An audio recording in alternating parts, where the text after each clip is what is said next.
¿Por qué escogimos el tema del trastorno de déficit de atención en niños y el oposicionismo desafiante para hablar hoy? Porque los estudios acerca del trastorno de déficit de atención demuestran que cuando se le pregunta a la población general sobre qué saben del trastorno de déficit de atención, más del 60% de la población dice que ha oído hablar de él, que sabe que eso existe, pero no tiene la menor idea de en qué consiste. Y sin embargo, el trastorno de déficit de atención, hay algunos estudiosos, algunos investigadores que dicen que lo puede sufrir entre un 5 y un 20% de los niños. Y si eso llega a ser verdad, de que lo sufre un 20% de los niños en edad escolar, estamos hablando de una cantidad enorme de niños con un trastorno que les va a afectar su vida, que les va a afectar su capacidad de aprendizaje, que les va a afectar sus relaciones interpersonales, que les va a afectar, si no reciben tratamiento, la proyección en el futuro. Sobre el trastorno de déficit de atención, entonces, que se llama trastorno de déficit de atención con hiperactividad, así se llama, ¿sí? Hay que entender que es un problema a nivel del desarrollo del cerebro. Es un problema neurobiológico,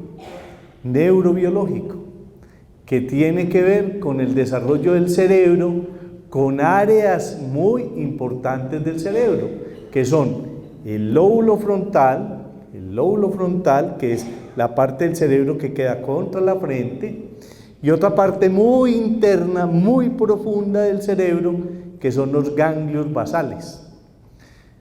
Los ganglios basales, que es la parte más interna del cerebro, y el lóbulo prefrontal, entonces son los que gobiernan, en términos muy generales, la capacidad de atención y la hiperactividad. Y entonces, cuando estas dos estructuras del cerebro tienen ciertas alteraciones en su funcionamiento, aparece lo que llamamos el trastorno de déficit de atención con hiperactividad.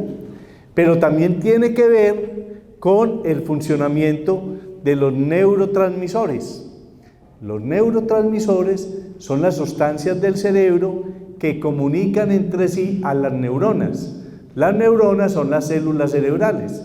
Entonces, cuando hay una alteración básicamente en dos neurotransmisores, uno llamada la dopamina y otro llamada la noradrenalina, en esas áreas de las que les hablé, el lóbulo frontal y los ganglios basales, entonces pueden aparecer los síntomas del trastorno de déficit de atención con hiperactividad. ¿Cuáles son entonces los síntomas del trastorno de déficit de atención con hiperactividad? Entonces, los síntomas de ese trastorno de déficit de atención con hiperactividad se dividen en dos grupos.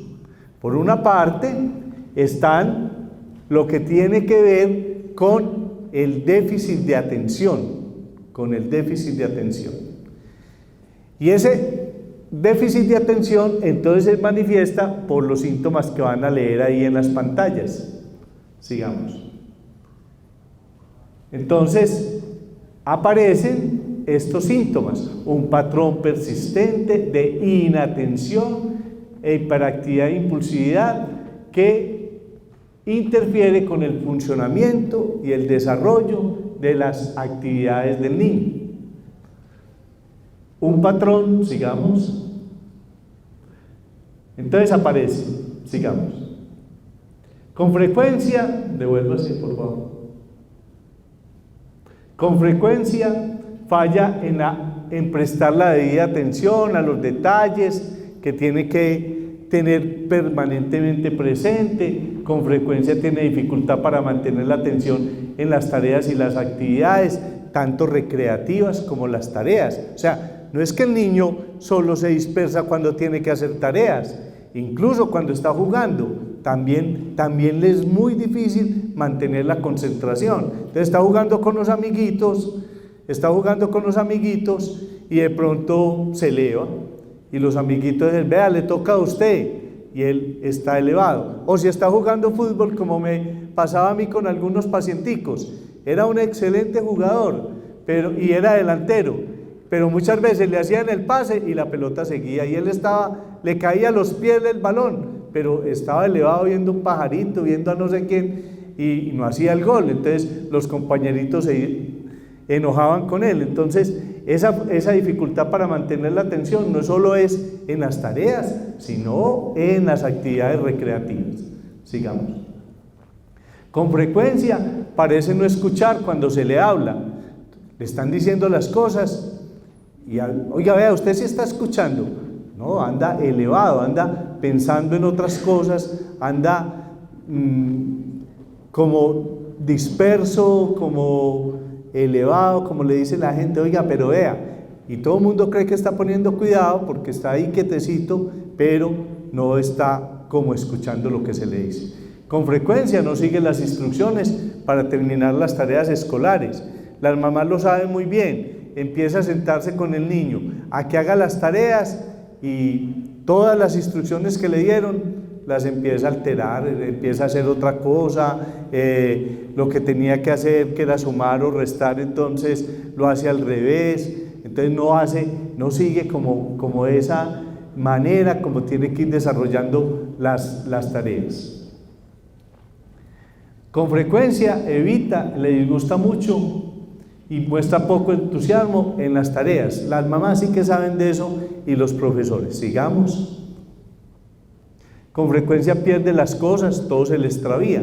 Incluso eso le pasa mucho a los adultos.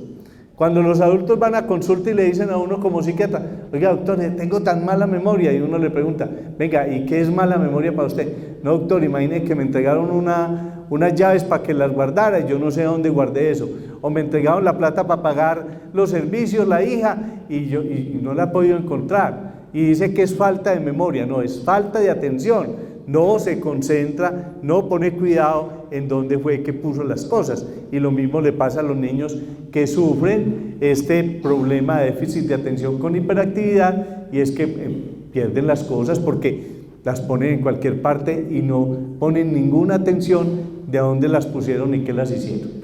Con frecuencia se distrae con facilidad ante los estímulos externos. Entonces, lo peor que puede hacer un profesor con un niño con déficit de atención es sentarlo al lado de la ventana. ¿Te imaginan un niño con déficit de atención al lado de la ventana que ve pasar los carros, los vendedores ambulantes, la gente que está gritando por fuera? Es imposible que medio le ponga cuidado a algo de lo que le está pasando dentro del salón, por esa característica que tiene, y es que se distrae muy fácil con cualquier estímulo externo. Sí, entonces esas características también nos van diciendo algunos manejos que hay que hacer con los niños que tienen trastorno de déficit de atención. Y con frecuencia olvidan las actividades cotidianas, hacer las tareas, hacer las obligaciones que se le asignan, y a medida que va avanzando, pues eso también se va como aumentando, y si es un adulto, pues embolata las facturas, embolata las cuentas, embolata todo lo que tiene, porque el déficit de atención no solo da en niños. Para avanzar en eso es importante saber que algunos psiquiatras, algunas asociaciones dicen que el déficit de atención tiene que aparecer antes de los 7 años, ¿sí? Antes de los 7 años. Pero otras asociaciones y otras clasificaciones dicen que tiene que aparecer antes de los 12 años para poderlo diagnosticar. Sin embargo, hay estudios que dicen que el trastorno de déficit de atención puede aparecer incluso en adultos. Entonces, el tema de la edad de aparición, si tiene que aparecer antes de los 7 años, antes de los 12 años o después de los 12 años, es un tema muy de discusión, porque indudablemente yo no le voy a decir a un paciente que llega con todas las características de un trastorno de déficit de atención, que dice que después de los 18 años es que se ha puesto así, a decirle, no, usted no puede tener un déficit de atención, porque el libro dice que no. Sí, ¿acaso uno trata libros? Uno trata es personas, y por lo tanto ya hay discusiones muy serias que dicen que el trastorno de déficit de atención puede empezar sus manifestaciones clínicas después de los 12 años. Ahora, ¿cómo se manifiesta la hiperactividad y la impulsividad? Con frecuencia juguetea o golpea con las manos y los pies, se retuerce en el asiento, no es capaz de quedarse quieto, juega con las manos, le da patadas al compañerito de al lado, le toca la cabeza. Con frecuencia se levanta en situaciones en que se espera que permanezca sentado. La profesora está explicando, dando la clase, están todos los otros niños muy concentrados y él se para y empieza a molestar, a levantar el pupitre, a tocarle la cabeza al otro. O están en misa en la elevación, cuando todo el mundo debe estar bien concentradito y él empieza a jugarle al que está al lado, a hacerle carantoñas, a molestarlo. Entonces empieza a tener comportamientos distintos. Con frecuencia corretea, se sube, la mamá sufre porque se sube al muro que abajo está el precipicio, se sube al árbol más raro, corre por todo el salón. Una vez en una casa había una visita con un niño que tenía un déficit de atención y al frente había un ventanal y estaban en un 22º piso y el muchachito brincaba de un mueble a otro, hasta que la señora, pues con miedo de que el muchachito no que le quebrara el vidrio y no que fuera a caer por ahí, le dijo a la señora, pero vea, cuidado con el niño. No, tranquila, él se comporta siempre así en todas las casas, y no le ponía ninguna norma, pero es la característica de su hiperactividad. Con frecuencia es incapaz de jugar o ocuparse tranquilamente en una actividad recreativa. Entonces, vuelvo y les digo, está en un juego donde hay unas normas, donde hay una manera de comportarse, donde los otros muchachitos pusieron la norma, pero él no. Todos estaban jugando con el play o con lo que estaban jugando y él empieza a molestarlos, suelta el mando, empieza a tocarle la cabeza, a proponer otras cosas. Entonces ni siquiera en eso es capaz de estarse quieto. Con frecuencia está ocupado, actuando como si lo impulsara un motor. Las mamás le dicen a la otra, diga, venga, ¿y ese muchachito de dónde apaga? Sí, eso corre de un lado para otro, se mueve de un lado para otro. Con frecuencia habla excesivamente. Sigamos.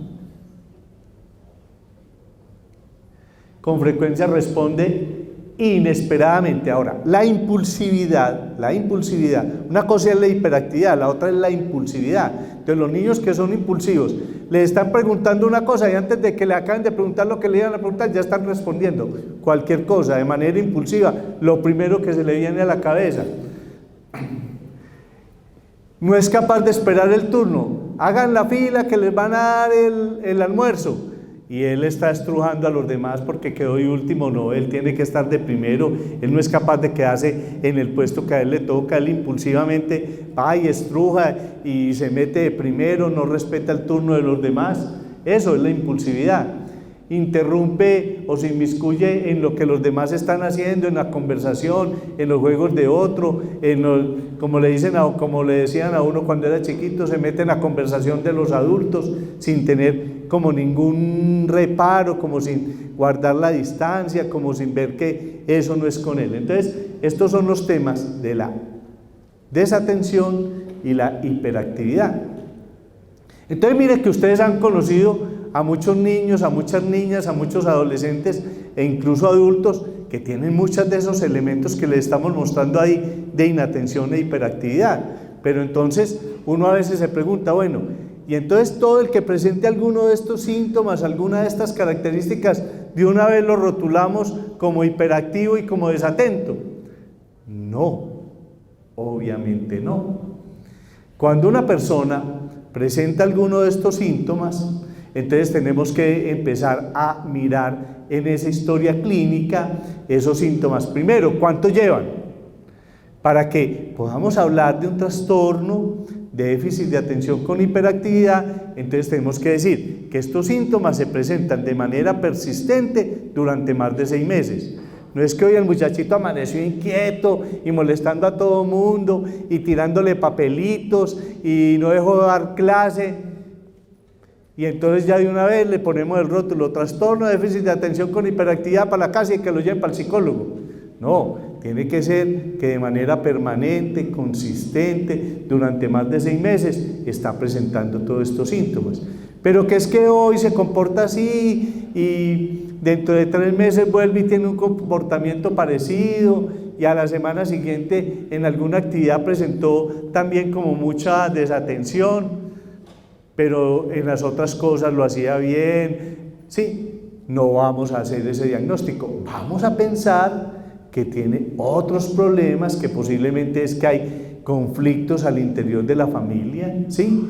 Que posiblemente hay dificultades allá al interior de la familia que hace que el niño transfiera toda esa ansiedad, toda esa angustia o todos los temores de lo que está pasando al interior de la familia y nos lo lleva al colegio, ¿sí? Entonces, venga Juanito, ¿usted por qué está tan inquieto? No, imagínese doctor que es que mi mamá, imagínese profesora que es que mi mamá amaneció muy enferma y entonces no nos pudo dar ni desayuno y entonces yo lo que tengo es un hambre que yo yo tengo mucha hambre porque es que en la casa no me dieron desayuno, o es que mi papá y mi mamá están peleando y están hablando de que se van a separar y entonces a mi hermanita le dieron una pela terrible, yo porque me logré volar para que no me la dieran. Entonces mire que muchas de las cosas que pueden estarse viviendo en el aula de clase pueden ser manifestación de otras cosas, pero tienen síntomas muy parecidos a esto. Entonces, por eso tiene que ser un comportamiento persistente por más de 6 meses, donde se presentan estos síntomas de manera combinada. Ahora, sabemos que hay niños o que hay niñas, que hay adolescentes que pueden ser desatentos, pero no hiperactivos. Incluso la presentación difiere mucho en los niños y en las niñas. El trastorno de déficit de atención es más de niños, pero también lo sufren las niñas. Pero cuando vamos a mirar cuáles son las características que se dan en los niños y en las niñas, encontramos que cuando el trastorno de déficit de atención se da en los niños, el 85% de ellos, el 85% de los niños presentan el trastorno de déficit de atención combinado con la hiperactividad, o sea, son desatentos e hiperactivos e impulsivos, los niños. Mientras que las niñas, cuando son las niñas las que presentan el trastorno de déficit de atención, el 60% de ellas son desatentas e hiperactivas. O sea, hay una gran diferencia.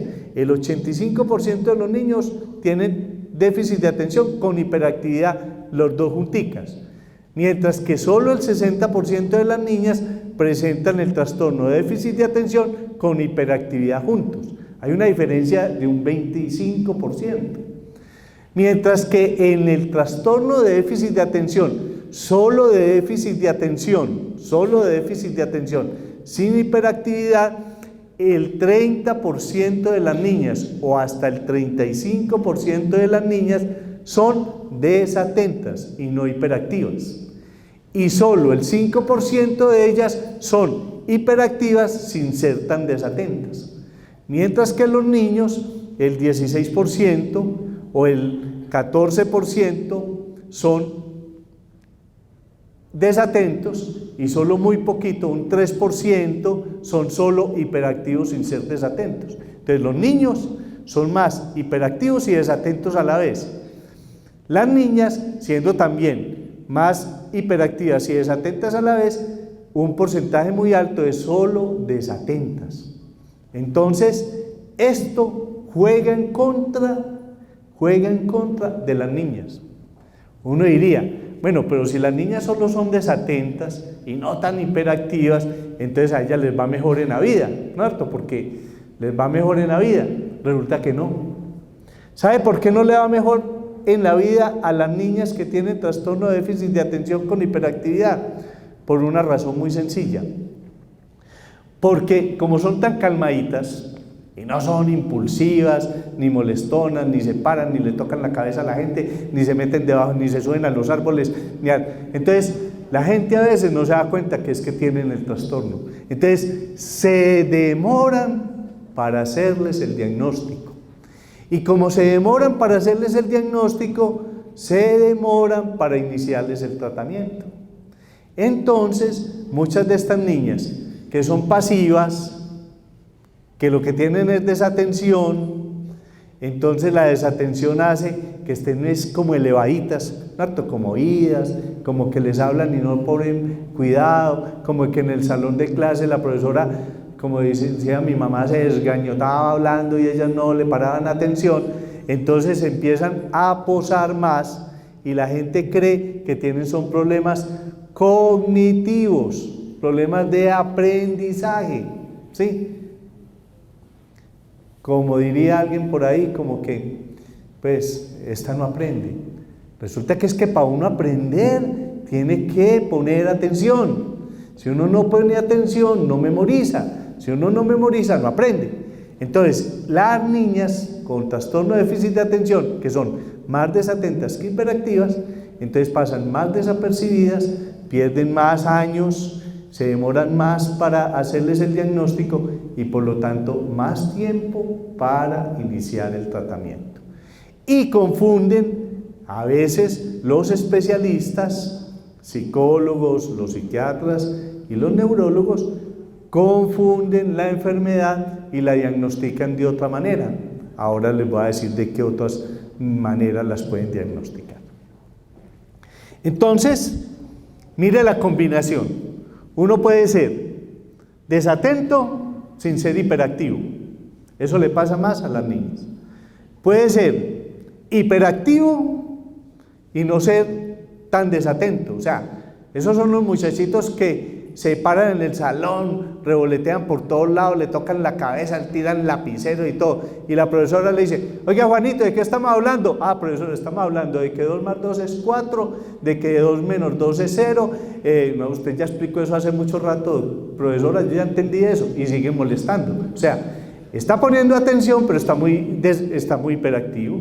Entonces, el comportamiento ahí es como distinto, porque entonces la atención no es el problema, sino hiperactividad, pero son muy impulsivos, entonces son más peleadores, hay del que le diga cualquier cosa porque ahí mismo, entonces saca la mano y se la pega, etcétera, etcétera, etcétera. Entonces mire todos los comportamientos que se pueden dar, todas las combinaciones que se pueden dar, que a veces confunden los diagnósticos y hacen que los papás y los profesores entren como en discusión de si están frente a un trastorno de déficit de atención, sí o no, porque ahora hay también la tendencia desde los profesores de que cualquier muchachito inquieto, entonces ahí mismo quieren mandarlo para el psicólogo y para el psiquiatra a que lo rotulen y a que le empiecen el tratamiento. No, hay que mirar, porque no todos los tratamientos para el trastorno de déficit de atención con hiperactividad es dando medicamentos, ¿sí? Es dando medicamentos. Obviamente eso depende de la gravedad, de la combinación, de si está combinado la hiperactividad con la desatención, y eso depende también del acuerdo al que se llegue, terapeuta con los padres de familia y con el mismo niño o con la misma niña. Muy bien. Hasta hace muy poquito, yo digo hace muy poquito, 10, 15 años, se decía que el trastorno de déficit de atención iba desapareciendo a medida que las personas avanzaban en edad. O sea, que eso se veía solo en los niños y que ya cuando iba madurando, iba pasando por la adolescencia, entonces desaparecía el trastorno de déficit de atención. Resulta que los estudios más modernos dicen que hasta el 70%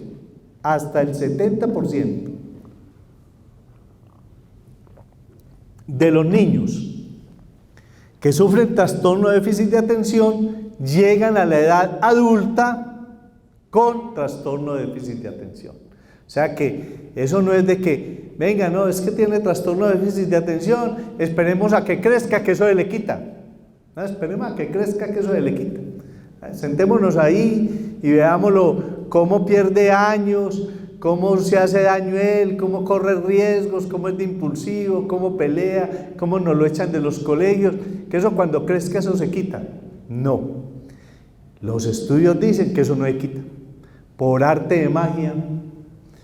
Hay un 70% en los que se aminora, y es que a medida que uno va avanzando en edad, como que la hiperactividad va disminuyendo, o al menos es capaz más de controlar la hiperactividad y los impulsos, pero la desatención no desaparece, no desaparece. Entonces, un 70% que van por la vida sin hacerse tratamiento, teniendo fracasos, teniendo problemas, teniendo dificultades, porque no le hicieron el diagnóstico, no le hicieron el tratamiento y sigue con su problema. Un 70%. Ahora, ¿qué le pasa a un niño, a una niña, a un adolescente que tiene trastorno de déficit de atención y no se hace tratamiento? Porque uno también podría decir, pues esperemos a ver qué le pasa. Se sabe que si el trastorno de déficit de atención empieza a muy temprana edad, como decía, se debe manifestar antes de los 7 años, el paso por la primaria es muy complicado. Se sabe que un alto número de esos niños, hasta un 30, 40% de esos niños que tienen trastorno de déficit de atención, pierden años. Pierden años. Entonces uno empieza a hacer la historia de la persona, le dice, bueno, ¿y en primaria cómo le fue? No, doctor, eso perdió primero, perdió segundo, perdió tercero, el cuarto se lo regalaron y el quinto, ahí pues porque yo le ayudaba a hacer las tareas, ¿sí? ¿Cierto? Pierde años. ¿Por qué? ¿Porque no aprende? No, porque no pone cuidado para memorizar y aprender, ¿no es cierto? Se sabe que hasta un 42% de los adolescentes pierden años en bachillerato. Entonces, perdió primero, perdió segundo, perdió tercero, le regalaron cuarto, quinto lo ganó porque le ayudaron a hacer las tareas, pero doctor, de sexto no pasó. No, eso era imposible. ¿Por qué? Porque es que ni iba a clase, doctor, ni iba a clase. Eso, lo mandábamos para clase y el salón y el colegio llamaban a decir que no había ido. Y uno le pregunta, ¿usted dónde quedó? No, me quedé por allá viendo a unos muchachos jugar. No, me quedé viendo a unos que estaban revolviendo una arena y hasta les ayudé a revolver la arena. Sí, o sea, porque empieza también a tener abandonos. Entonces, una de las primeras complicaciones que tiene el trastorno de déficit de atención es las dificultades para avanzar a nivel académico, las dificultades para aprender, no porque tengan problemas cognitivos, aunque a veces, como le digo, a las niñas les va más mal porque las confunden como si tuvieran problemas cognitivos, sino porque no son capaces de vincularse académicamente, porque las cosas no les llaman la atención, porque cuando les cambian las normas o los proyectos, entonces él o ella se desestabiliza. ¿Qué más complicaciones trae el trastorno de déficit de atención? Trae otros trastornos, y es que puede hacerse mucho daño, porque como son tan impulsivos y tan impulsivas, y corren tantos riesgos y no miden las consecuencias de los peligros que corren, entonces permanentemente están sometiéndose a riesgo, entonces sufren una cantidad de fracturas. ¿Y cómo de fractura? No es que tiró desde el 12º piso y está haciendo que no iba a coger un pajarito que iba volando, ¿sí? O sea, no miden las consecuencias de lo que hace. Eso parece exagerado, pero yo conozco un niño que le pasó eso, ¿sí? Se cayó de un 12º piso porque iba a coger un pajarito que estaba volando por el balcón y se cayó, ¿sí? O se suben a unas cosas terribles, a unas torres por allá y tienen que llamar a los bomberos para que los bajen. Si uno tiene la causa genética y además se le asocia uno de estos factores, pues la posibilidad de que le dé el trastorno de déficit de atención es mucho más alta. ¿De acuerdo? Muy bien. Ahora, ¿para qué hace uno un diagnóstico?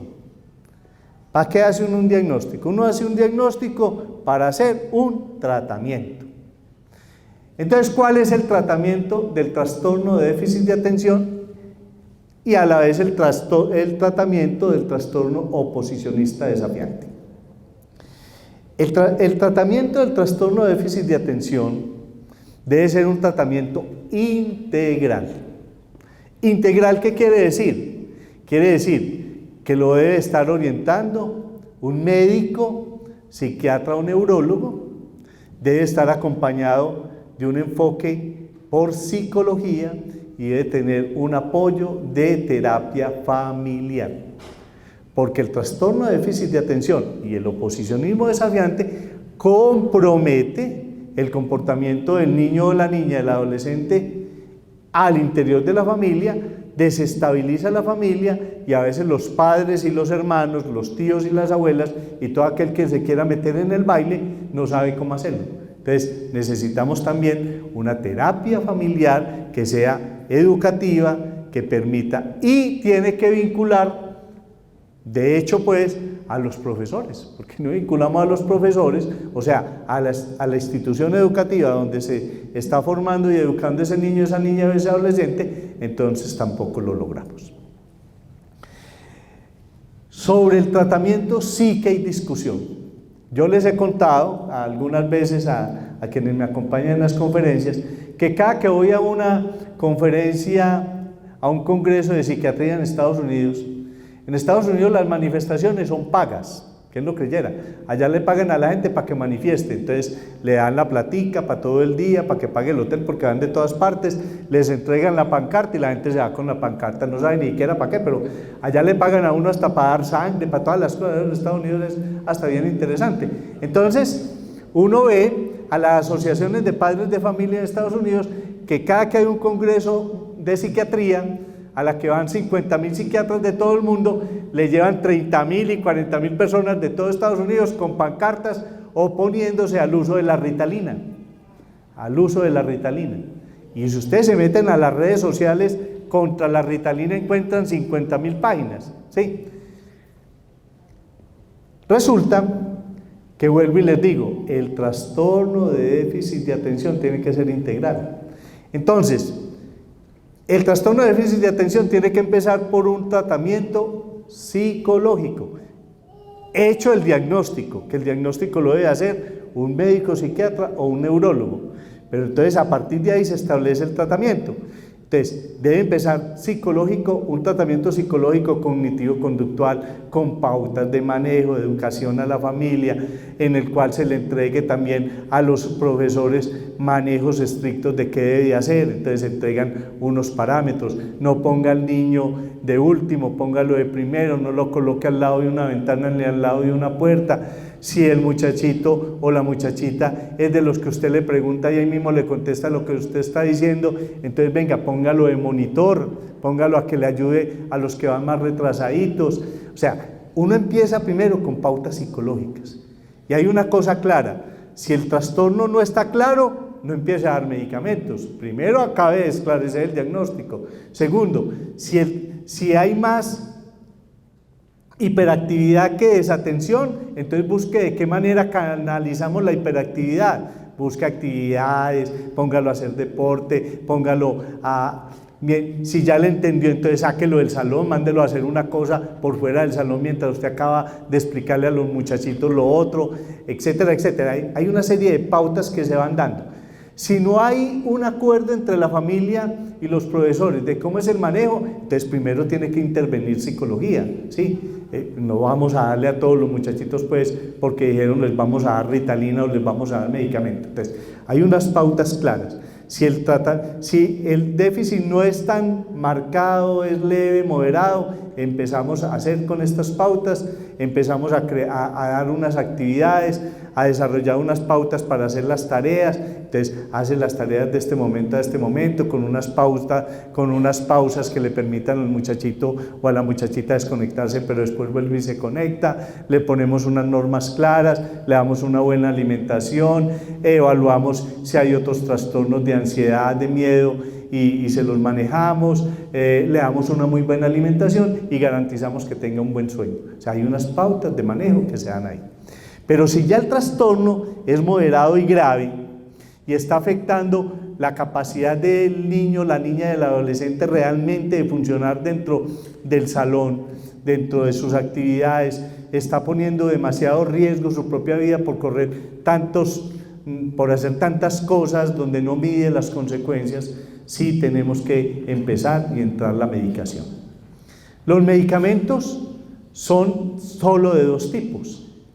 Uno son los estimulantes, dentro de los cuales está la ritalina. Y hay ritalinas de dos tipos. Una que es la ritalina normal, que es la de 10 miligramos, que es la que da la EPS, sí, pero hay otras ritalinas que son de liberación lenta, que son como inteligentes, que tienen unas bombas que van liberando la ritalina de manera lentamente, entonces está protegido no por picos, sino a lo largo de todo el tratamiento, son mucho mejor toleradas y obviamente como lo bueno es más caro, mientras una vale 30, 40 mil pesos, la otra vale 300 mil pesos. ¿Sí? Entonces hay que hacer un CTC, etcétera, etcétera, pero para eso hay todas las herramientas legales pues, para hacerlo. No todos los niños toleran la ritalina, no todos los niños toleran la ritalina. Una de las cosas que hace que un niño no se tome la ritalina y la misma mamá y el mismo papá no la den es porque, doctor, le damos la ritalina y queda como un bobo, se desconecta, empieza a chorrear babas. Y entonces, doctor, a mí me enseñaron en la casa que era mejor atajar que empujar. ¿Sí? Yo prefiero seguir atajando que tener que empujar. Y es verdad, a veces la ritalina produce esos efectos. ¿Sí? Entonces uno le quita esa ritalina que es por picos y le da la otra ritalina y muchos niños funcionan muy bien, ¿no es cierto? Entonces llaman la Concerta y la ritalina H. Bueno, muy bien. Pero ya también hay otros medicamentos que han sido estudiados en donde están las atomocetinas, ¿no es cierto? Las atomocetinas que también se están utilizando, que también funcionan muy bien. Cuando el niño no funciona con la ritalina, entonces se pasa a la atomocetina. Ahora, si uno encuentra que el niño tiene un trastorno depresivo, un trastorno de ansiedad, ¿sí? Tiene otra serie de problemas, una bipolaridad, por ejemplo, un trastorno maníaco depresivo, entonces hay que darle antidepresivos. Se han estudiado otros antidepresivos, las fluoxetinas, las venlafaxinas, las sertralinas, se han estudiado y se encuentra que cuando hay un componente ansioso muy alto, estos medicamentos, incluso la imipramina pues en niños más pequeñitos, estos medicamentos pueden ayudar. Y cuando hay demasiada impulsividad, cuando hay demasiada impulsividad, los psiquiatras subespecialistas en niños últimamente están usando mucho un medicamento que es más antipsicótico, pero que a muy bajas dosis limita mucho la impulsividad, que es la risperidona. Entonces uno encuentra niños que en vez de estar tomando ritalina, atomocetina, le están dando bupropion, que es un antidepresivo, y risperdal, ¿sí? Y entonces la mamá va y le dice a uno, oye doctor, es que yo leí que el risperdal era para locos y a mi hijo le están dando eso. Yo no le voy a dar eso porque es que mi hijo no está loco. No, el risperdal no es para locos, ¿sí? El risperdal sirve para muchas cosas. Yo siempre le digo a la gente cuando a mí me dice, oiga doctor, es que usted me mandó una medicación para la epilepsia, por ejemplo el ácido valproico o el tegretol, o la lamotrigina, que se mandan para el trastorno afectivo bipolar. Entonces me dice, no doctor, yo no me tomé eso porque yo me metí a internet, a San Google, que sabe todo, y eso decía que era para epilepsia, y yo no soy epiléptico, usted equivocó. No, resulta que es que esos medicamentos sirven para muchas otras cosas. Entonces yo siempre les digo, venga, ¿para qué sirve la aspirina? ¿Para qué sirve la aspirina? ¿Alguien sabe para qué sirve? ¿Para qué? Para el dolor de cabeza. Sí, ¿para qué más? Para la coagulación de la sangre. Eso. Pero resulta que los que tengan la edad mía, yo veo que gracias a Dios son poquitos, porque veo que cada vez es más gente más joven. Mire, la aspirina antes la daban para el dolor de cabeza, la daban para la fiebre y para la hinchazón, ¿sí? Resulta que la aspirina, que en la época mía se llamaba Mejoral, entonces decía Mejoral, ¿sí? Y lo daban era para eso, empezó a tener un problema, y es que a los niños menores de 12 años les daba hemorragias intracerebrales y se morían. Eso se llama el síndrome de Reyes. Entonces, cuando se encontró que a los niños menores de 12 años el darles aspirina los mataba, empezó un movimiento en el mundo para sacar la aspirina del mercado. Entonces Bayer se iba a quebrar, porque la aspirina es de Bayer, ¿no? Y si es Bayer es bueno, dice por ahí la publicidad. Entonces empezaron a estudiar por qué era que se morían los niños. Los niños se morían por el hematoma cerebral, porque se afectaba la coagulación de la sangre. Entonces, al afectarse la coagulación de la sangre, habían hemorragias intracerebrales y se morían. Entonces, ¿qué dijo Bayer? Dijo, no, ¿sabe para qué sirve la aspirina? Para que no se coagule la sangre. ¿Quién tiene que tomar aspirina para que no se coagule la sangre? Los niños, no, los viejos. Y todos los viejos tomamos aspirina. ¿Para qué? Para que no nos coagule la sangre y no nos dé un infarto. Y es la medicación más vendida en el mundo. ¿Para qué? Para eso. Entonces, resulta que muchos de los medicamentos que damos los psiquiatras están descritos para otras enfermedades y resulta que sirven es para lo que nosotros mandamos. Entonces, resumen, yo como que me voy por las ramas y después vuelvo, ¿no? Pero bueno, en resumen, el tratamiento para el trastorno de déficit de atención es combinado. Si es muy leve, si hay dudas, se empieza con un tratamiento psicológico, cognitivo-conductual, se empieza a trabajar con los padres y con la familia para poner unas normas claras, para ir orientando el tratamiento, para desencadenar y ayudarle a utilizar supuestamente toda esa energía y irla canalizando. Pero si la cosa ya va muy grave, tenemos que empezar a utilizar medicamentos, dentro de los que están todos los que le acabo de decir. Siempre entendiendo que el tratamiento es en beneficio del niño, no en beneficio de nadie. Que lo que nos interesa es que el niño o la niña o el adolescente no vaya a tener las complicaciones de las que les hablé y evitar que llegue a donde está.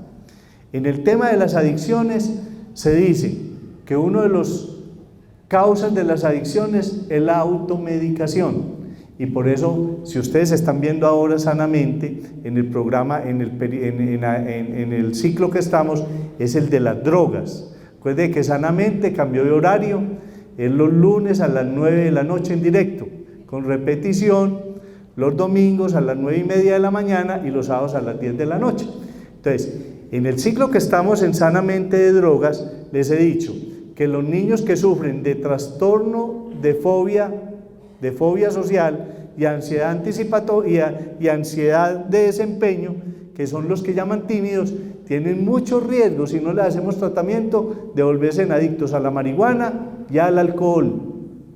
Y los niños que tienen trastorno de déficit de atención y oposicionismo desafiante, si no les damos tratamiento, tienen mucho riesgo de buscar automedicarse con un estimulante del sistema nervioso central que se llama la cocaína, el perico o la bazuca. Entonces mire por qué se dan esos riesgos.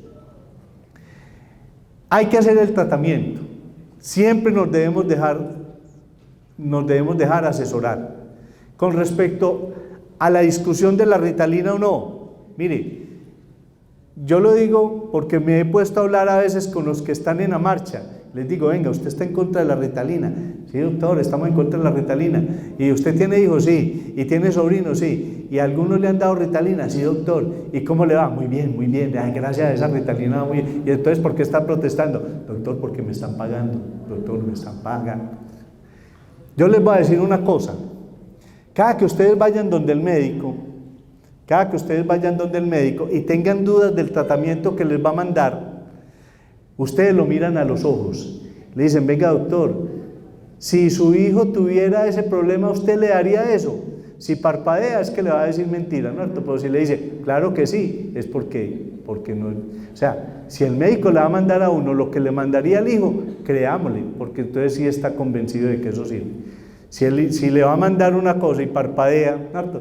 Oiga doctor, ¿usted cree que los medicamentos genéricos son iguales a los de marca? Sí. ¿Usted le daría a su mamá fluoxetina en tabletas o Prozac? Entonces, ahí es. Siempre miren a los ojos, ¿no? Yo tenía una perrita y le dio cáncer.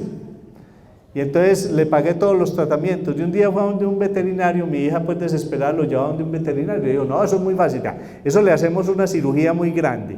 porque el cáncer era en el paladar. Le quitamos la mandíbula de abajo y le ponemos ahí alguna cosita, le sacamos el ojo, pues me iba a entregar un monstruo, ¿no es cierto? Sí. Y yo le dije, oiga, pero doctor, es que usted lo que me va a entregar un monstruo. Y me dijo, no, pero es que ella no se da cuenta. Le dije, pues yo sí, sí. Le dije, bueno, vamos a hacer una prueba, doctor, vamos a hacer una prueba. Si la perrita fuera suya, ¿usted le haría eso? Y empezó a parpadear, y yo dije, no. ¿Cierto que no? Empezó a parpadear. Con mucho dolor me tocó hacerle la eutanasia a mi Katy, a quien adoraba y todavía lloro por ella, ¿cierto? Porque yo soy uno de los defensores de animales. Vea, este es mi curul, y mi curul dice que estoy en contra del maltrato animal. Bueno.